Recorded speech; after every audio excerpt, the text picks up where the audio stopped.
नमस्कार दोस्तों, मैं सलाहुद्दीन नबी रोशन राहे के इस नए अंक में आपका स्वागत करता हूं। दोस्तों, आज का एपिसोड खास है। खास इसलिए कि 2 अप्रैल विश्व भर में यानी कि दुनिया भर में वर्ल्ड ऑटिज्म अवेयरनेस डे के रूप में मनाया जाता है और हम इसे खास तौर पर अवेयरनेस क्रिएट करने के लिए इस्तेमाल करते हैं।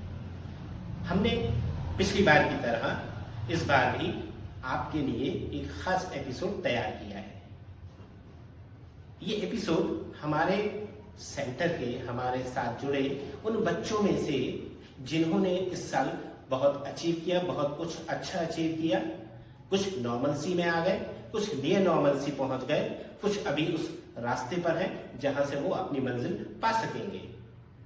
उनमें से एक है विराट को आप पहले से जानते हैं। पिछले साल उनकी मां ने दीप्ति मालवी ने हमारे साथ अपनी जर्नी शेयर की थी। इस बार फिर वो अपने इस साल के एक्सपीरियंसेस को, अनुभवों को लेकर हाजिर हैं।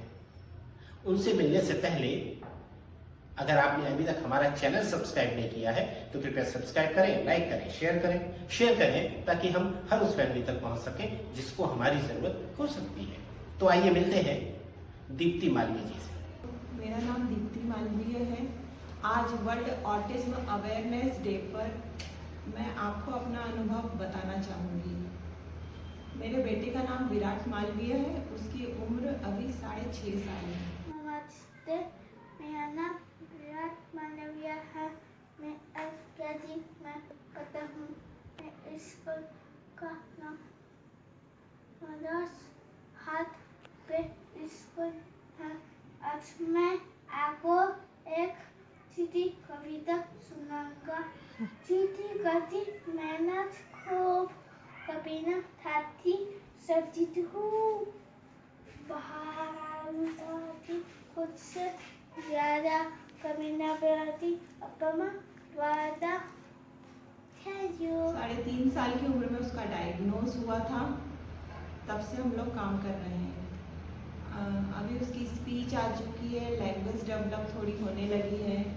अभी वो UKG पास हो चुका है और उसमें सोशल बिहेवियर में भी उसमें काफ़ी चेंजेस आए हैं।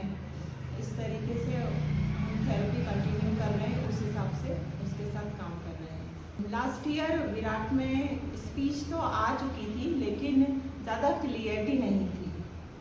अंडरस्टैंडिंग भी बढ़ने लगी थी और थोड़ी पेंसिल होल्डिंग आई थी उसमें और ड्राइंग थोड़ा करने लगा था। समझदारी थोड़ी थोड़ी बढ़ी थी। अब इस साल उसकी स्पीच काफ़ी क्लियर हुई है और लैंग्वेज डेवलपमेंट थोड़ी हुई है। कम्युनिकेशन फ्लुएंसी जैसे परिवर्तन उसमें आए हैं। राइटिंग अच्छे से आ गई है, ड्राइंग अच्छे से आ गई है और सोशल बिहेव में इस साल काफ़ी अंतर है। सबसे पहले हम लोगों ने थेरेपीज पे प्रॉपरली ध्यान दिया। स्पीच क्लियरिटी पे ध्यान दिया ताकि बच्चा ठीक से बोल सकेगा तो वो ठीक से पढ़ लिख सकेगा और उसमें जल्दी चेंजेस आएंगे। थेरेपिस्ट, स्कूल और फैमिली के सपोर्ट से एक प्रॉपरली टीम वर्क की तरह हम लोगों ने काम किया जिससे बच्चे के प्रॉब्लम्स कम होते गए और उसमें काफ़ी जल्दी परिवर्तन आए।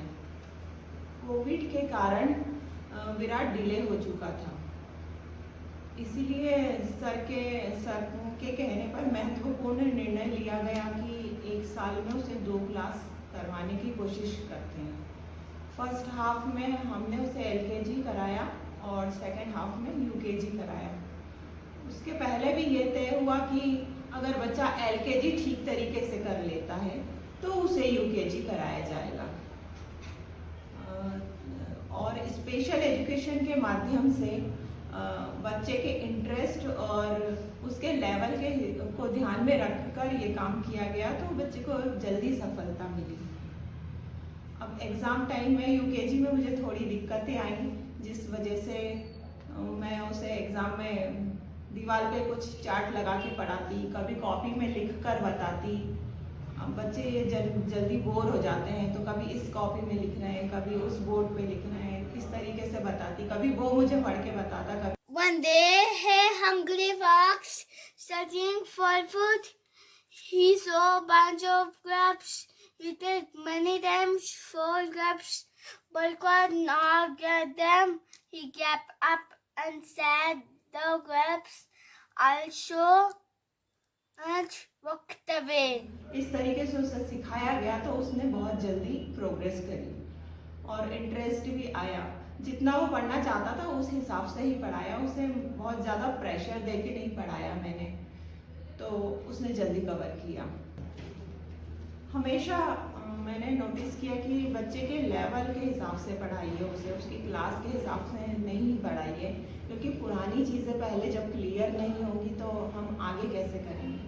फॉर एग्जांपल लीजिए, जैसे हमने उसे बताया ए फॉर एप्पल होता है, तो उस एप्पल को उसने लाइव भी पहचानना चाहिए, पिक्चर में भी पहचानना चाहिए, प्लास्टिक का हो या लकड़ी का हो, या अपन ने किसी कॉपी में पिक्चर बनाए तो भी पहचानना चाहिए। मतलब हर चीज़ को आप जनरलाइज कराते हुए चले तो एजुकेशन का अच्छे से फ़ायदा मिलेगा। शुरुआत में उतने रिजल्ट अच्छे नहीं आएंगे, बट आगे जल्दी कवर कर लेगा बच्चा। और अगला स्टेप कब लेना है ये बच्चा आपको खुद बताता है। अब फॉर एग्जांपल विराट के साथ लें तो मैंने आज उसे कुछ कलर्स नेम बताए, तो आज शायद उसे इंटरेस्ट नहीं आया, लेकिन कल उसने वो करके बताया, कलर्स को भी जनरलाइज कर दिया। एक दिन पूछा कि आप इन कलर्स बना दिए, आप इनके नाम लिखो। इंग्लिश में आता था, जैसे हिंदी में नहीं आता था उसे, फिर उसने हिंदी में लिख के दिखाया। तो इस तरीके से पता चलता है कि वो उसको इंटरेस्ट आ रहा है और वो चीज़ कर रहा है। गाय का निबंध सुनाओ। गाय एक पालतू पशु है के 4 पैर, 2 सींग और 1 पूंछ होती है। गाय हमें दूध देती है। गाय की पूजा करते हैं। गाय एक उपयोगी पशु है। जब मैं विराट के साथ एजुकेशन का काम करती हूँ तो मुझे घर में जो भी आइडियाज आते हैं मैं आके थेरेपी सेंटर में बताती हूँ। अगर वो आइडिया बच्चे को फॉलो होते हैं तो थेरेपिस्ट टीम उसे फॉलो करती है। कुछ आइडियाज थेरेपिस्ट टीम बताती है तो उसे फॉलो किया जाता है। जैसे मैंने घर पे उसे कोई पोयम सिखाई, वो थोड़ा बहुत बोल रहा है या घर में बच्चा नहीं बोल रहा है, तो मैं उसे कहती हूँ चलो सर को जाके सुनाएंगे, मैम को सुनाएंगे या फ़ोन पर हम किसी को सुनाएंगे। तो वो उस तरीके से सुनाता है। उसे दीवार पर चार्ट के रूप में लिख के चिपका दिया तो वो उसे पढ़ता है। कभी कभी वो मुझे ला के पढ़ाएगा, कभी मैं उसे पढ़ के सुनाऊंगी। तो इस तरीके से उसको इंटरेस्ट आता है और वो जल्दी सीखता है, मज़ा आता है उसे। वो सवे सूरज आकर सबको सदा जगाता है। शाम हुई लाली फैलाकर अपने घर को जाता है। दिन पर खुद को जला जलाकर यह प्रकाश फैलाता है। उसका जीना ही जीना जो काम सभी के आता है। वो भी इंजॉय करता है। हर पेपर का सिलेबस मैंने अलग अलग, क्योंकि टाइम कम था तो पेपर वाले दिन दीवार पे चिपका दिया। उसने 1-2 दिन में ही काफ़ी चीज़ें क्लियर करता गया और ये तरीका उसको सीखने में काफ़ी मदद किया और अच्छी तरीके से सीखा उसने। अब भविष्य में हमने ये सोचा है कि विराट के साथ ऐसे ही कंटिन्यू हम लोग काम करेंगे और अभी थेरेपीज कंटिन्यू करेंगे, स्कूल कंटिन्यू करेंगे।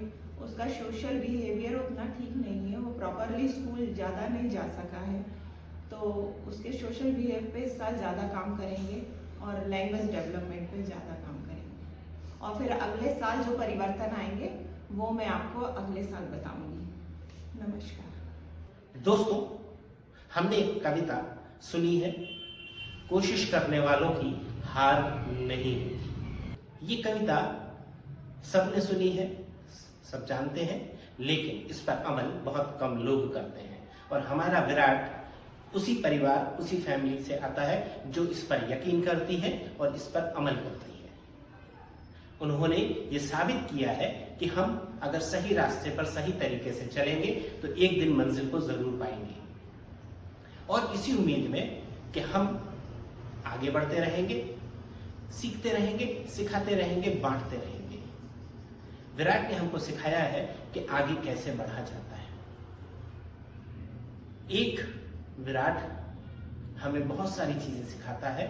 विराट की परिवार, विराट का फैमिली हमें बहुत सारी चीजें सिखाती है। और सबसे बड़ी चीज तो ये है कि अगर हम अपने बच्चे पर यकीन रखें, बच्चे के भविष्य को देखें, समझें, सही रास्ते को चुनें और फिर अपने थेरेपिस्ट, अपनी फैमिली और अपने स्कूल के साथ आगे बढ़ें। यकीनन ये सफर सिर्फ एक बच्चे का नहीं होता, एक परिवार का भी होता है, एक संस्थान का भी होता है, एक समाज का भी होता है और एक देश का भी होता है। यही बच्चे हमारा कल का भविष्य है, कल का समाज है, कल का देश है। इनका सक्षम और सुदृढ़ होना बहुत जरूरी है। ये हमारा भविष्य है और हमारा कल है। उम्मीद है ये अंक आपकी मदद करेगा, आपके काम आएगा। दोस्तों, अगर आपने अभी तक हमारा चैनल सब्सक्राइब नहीं किया है तो कृपया सब्सक्राइब करें, लाइक करें, शेयर करें ताकि हम हर उस फैमिली तक पहुंच सकें जिसको हमारी जरूरत हो सकती है। दोस्तों, आप देखते रहिए रोशन राहें। मुझे दीजिए इजाजत। नमस्कार, जय हिंद।